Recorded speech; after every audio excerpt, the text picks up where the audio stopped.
Hello friends, welcome to my channel Harsha's life. तो guys, आपको title से पता ही लग गया होगा कि आज वट पूर्णिमा है और वट पूर्णिमा हम यूएस में रह के कैसे सेलिब्रेट करेंगे, तो वो मैं आज इस व्लॉग में बताऊंगी। देखिए कैसे सब साड़ी पहन के रेडी होके आए हैं।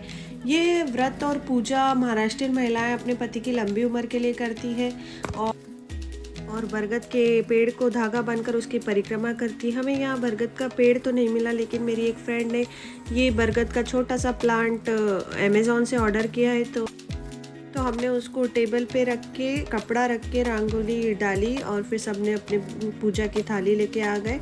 और देखिए अब हम सब कैसे पूजा करते हैं वो इस व्लॉग में बताऊंगी, तो इस वीडियो को प्लीज़ गाइस पूरा देखिएगा।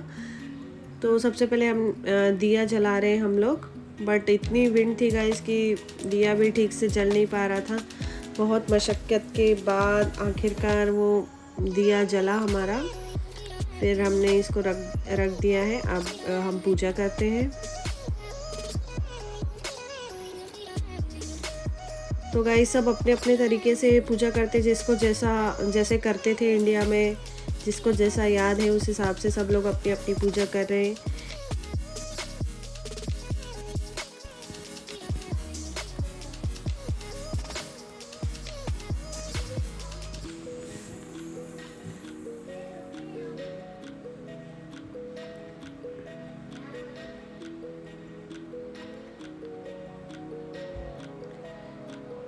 ये देखिए सबसे पहले ये जल चढ़ा रहे हैं।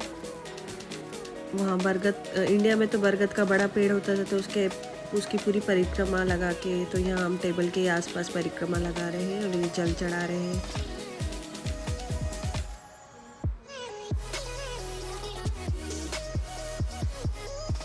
ये देखिए उसके बाद ये सब ऐसा चढ़ाना पड़ता है। सब अपने अपने हिसाब से कर रहे हैं। पान के पत्ते पर नारियल, सुपारी और खारिक रख के सब अपने हिसाब से पूजा कर रहे हैं।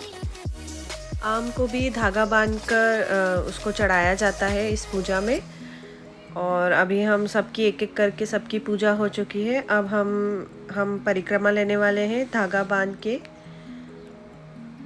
तो अभी सब इस पे धागा बांध के 5 या 7 परिक्रमा लेंगे। और ये हमारी छोटी सी गुड़िया भी आई है पूजा करने के लिए।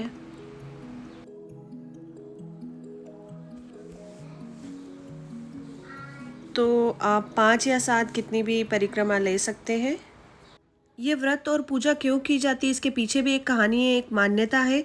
एक सावित्री नाम की स्त्री थी, उसे पहले से ही पता था कि उसके पति की आयु बहुत कम है, तो वो पहले से ही बहुत भगवान की तप और तपस्या भक्ति करती थी।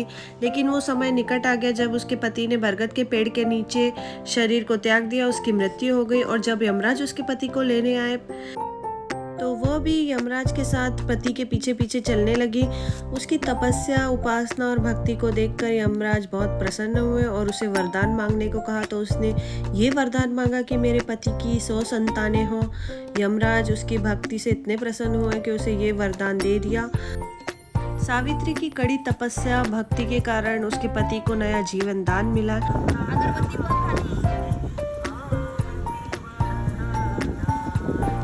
तभी से ये व्रत और ये पूजा की जाती है। और ऐसा मानना है कि जो स्त्री सच्चे मन से भगवान की भक्ति, तपस्या और ये व्रत करती है, उसके पति पर आने वाले सारे संकट टल जाते हैं, उसके पति की आयु लंबी होती है। तो हमने भी इसी पूरी विधि से ये पूजा कंप्लीट की। उसके बाद कथा सुनी, उसके बाद आरती की और हमने सब एक दूसरे को हल्दी कुमकुम किया।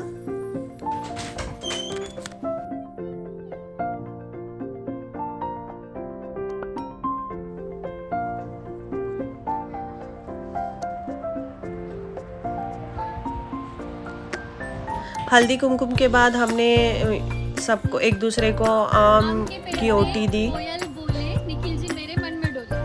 और उसके बाद हमारा ये फ़ोटो सेशन चालू हुआ। सबने अपनी अपनी फ़ोटो शूट की। तो इस प्रकार से हमने ये सारी हमारी वट सावित्री की पूजा कंप्लीट की। और फिर हमारी एक और फ्रेंड आ गई, उससे हमने बोला कि हमारी एक एक की फ़ोटो शूट करो, ग्रुप फ़ोटो शूट करो। तो उसने हमारी सबकी फ़ोटो शूट की। तो इस तरह से हम यहाँ सारे फेस्टिवल मनाते हैं। यहाँ यूएस में रहकर अपने इंडियन कल्चर को नहीं भूलते, और साथ ही यहाँ के भी फेस्टिवल जैसे क्रिसमस हो गया, हैलोवीन, ईस्टर, थैंक्सगिविंग, वो सब भी हम सेलिब्रेट करते हैं।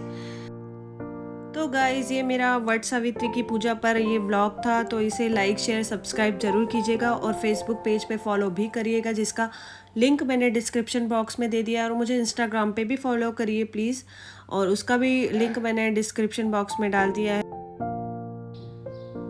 तो thank you so much guys, ऐसे ही मैं और व्लॉग आपसे शेयर करती जाऊँगी, तो ऐसे ही मुझे सपोर्ट करते रहिए। Thank you.